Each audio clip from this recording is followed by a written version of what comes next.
in the entrance of the Allée Verte, where it widens out a little.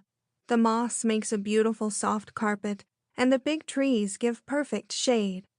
We heard sounds of merriment one day when we were passing, and we stopped to look on, from behind the bushes, where we couldn't be seen. There was quite a party assembled.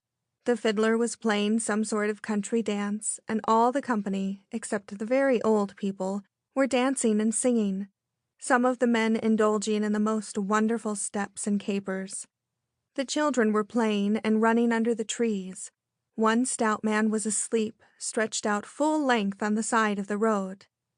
I fancy his piquette, as they call the ordinary white wine of the country, had been too much for him.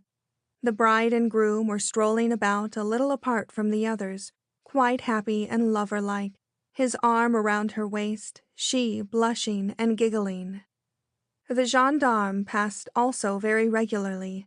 They always stopped and talked, had a drink with Antoine, and gave all the local news: how many braconniers, poachers, had been caught, how long they were to stay in prison, how some of the farmers' sheep had disappeared. No one knew how exactly. There were no more robbers. One day 2 of them passed, dragging a man between them, who had evidently been struggling and fighting. His blouse was torn, and there was a great gash on his face. We were wildly excited, of course. They had told us he was an old sinner, a poacher who had been in prison various times. But these last days, not contented with setting traps for the rabbits, he had set fire to some of the haystacks, and they had been hunting for him for some time. He looked a rough customer, had an ugly scowl on his face. One of the little hamlets near the chateau, on the canal, was a perfect nest of poachers, and I had continual struggles with the keepers when I gave clothes or blankets to the women and children.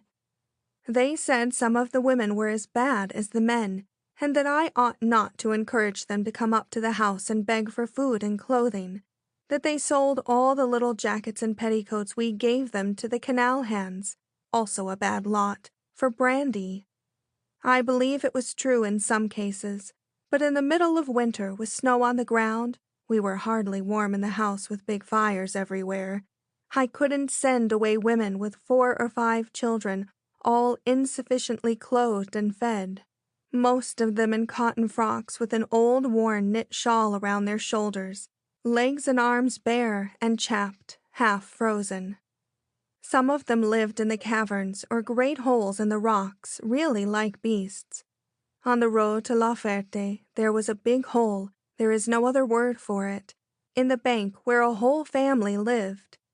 The man was always in prison for something, and his wife, a tall, gaunt figure, with wild hair and eyes, spent most of her time in the woods teaching her boys to set traps for the game. The curé told us that one of the children was ill, and that there was literally nothing in the house, so I took one of my cousins with me, and we climbed up the bank, leaving the carriage with Hubert, the coachman, expostulating seriously below. We came to a rickety old door which practically consisted of 2 rotten planks nailed together. It was ajar. Clouds of black smoke poured out as we opened it, and it was some time before we could see anything. We finally made out a heap of filthy rags in one corner near a sort of fire made of charred pieces of black peat. 2 children, one a boy about 12 years old, was lying near the heap of rags, coughing his heart out. He hardly raised his head when we came in. Another child, a girl, some 2 years younger, was lying beside him, both of them frightfully thin and white. One saw nothing but great dark eyes in their faces. The mother was crouched on the floor, close to the children. She hardly moved at first, and was really a terrifying object when she got up, half savage, scarcely clothed, a short petticoat in holes and a ragged bodice gaping over her bare skin, no shoes or stockings. Big black eyes set deep in her head, and a quantity of unkempt black hair. She looked enormous when she stood up, her head nearly touching the roof. I didn't feel very comfortable, but we were 2, and the carriage and Hubert within call. The woman was civil enough when she saw I had not come empty-handed. We took her some soup, bread, and milk. The children pounced upon the bread like little wild animals. The mother didn't touch anything while we were there, said she was glad to have milk for the boy. I never saw human beings living in such utter filth and poverty. A crofter's cottage in Scotland, or an Irish hovel with pigs and children all living together, was a palace compared to that awful hole. I remonstrated vigorously with W. and the mayor of La Ferté for allowing people to live in that way, like beasts, upon the high road close to a perfectly prosperous country town. However, they were vagrants, couldn't live anywhere, for when we passed again, some days later, there was no one in the hole.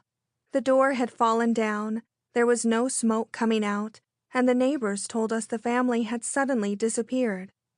The authorities then took up the matter. The holes were filled up, and no one was allowed to live in them.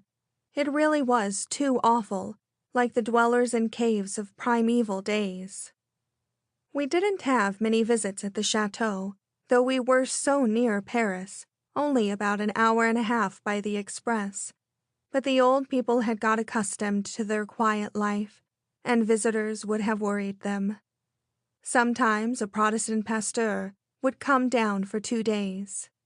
We had a nice visit once from Monsieur de Pressance, father of the present deputy, one of the most charming, cultivated men one could imagine. He talked easily and naturally, using beautiful language. He was most interesting when he told us about the Commune and all the horrors of that time in Paris. He was in the Tuileries when the mob sacked and burned the palace, saw the femmes de la Halle sitting on the brocade and satin sofas, saying, "C'est nous les princesses maintenant," saw the entrance of the troops from Versailles and the quantity of innocent people shot who were merely standing looking on at the barricades, having never held a gun in their hands. The only thing I didn't like was his long extempore, to me familiar, prayers at night. I believe it is a habit of some old-fashioned French Protestant families to pray for each member of the family by name.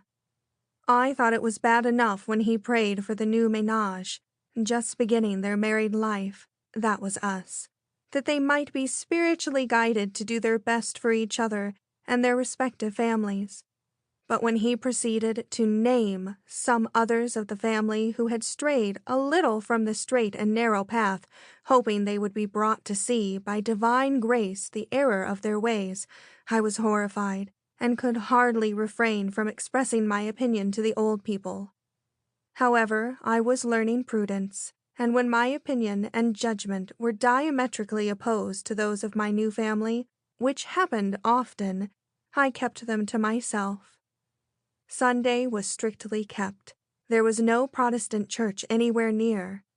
We had a service in the morning in Monsieur A's library. He read prayers and a short sermon, all the household appearing, as most of the servants were Swiss and Protestants. In the afternoon, Madame A had all the village children at the chateau. She had a small organ in one of the rooms in the wing of the dining room, taught them hymns, and read them simple little stories. The curé was rather anxious at first, having his little flock under such dangerous heretic influence, but he very soon realized what an excellent thing it was for the children, and both he and the mothers were much disappointed when anything happened to put off the lesson. They didn't see much of the curé. He would pay one formal visit in the course of the year, but there was never any intimacy. We lived much for ourselves, and for a few months in the year it was a rest and change from Paris and the busy, agitated life, social and political, that one always led there. I liked the space, too, the great high, empty rooms with no frivolous little tables and screens or stuff on the walls, no photograph stands nor fancy vases for flowers, no bibelots of any kind, large heavy pieces of furniture which were always found every morning in exactly the same place. Once or twice in later years I tried to make a few changes, but it was absolutely useless to contend with a wonderful old servant called Ferdinand, who was over 60 years old and had been brought up at the chateau, had always remained there with the various owners,